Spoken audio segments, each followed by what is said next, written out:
हिंदी में और संथाली में, ठीक है? हाँ, तो सबसे पहले इंग्लिश में। हाँ, thumb finger, index finger, middle finger, ring finger, little finger, thumb finger, index finger, middle finger, ring finger, little finger, thumb finger, index finger, middle finger, ring finger, little finger.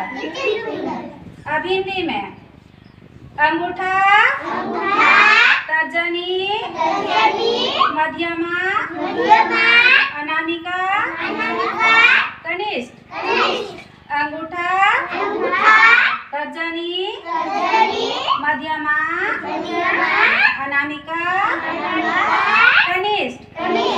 अंगूठा, तर्जनी, मध्यमा, अनामिका, कनिष्ठ। अब संथाली में बुढ़ा कटु, उदू कटु, तला कटु, मुंदम कटु, सीख कटु। बुढ़ा कटु, उदू कटु, तला कटु, मुंदम कटु, सीख कटु। बुढ़ा कटु, उदू कटु, तला कटु, मुंदम कटु, सीख कटु।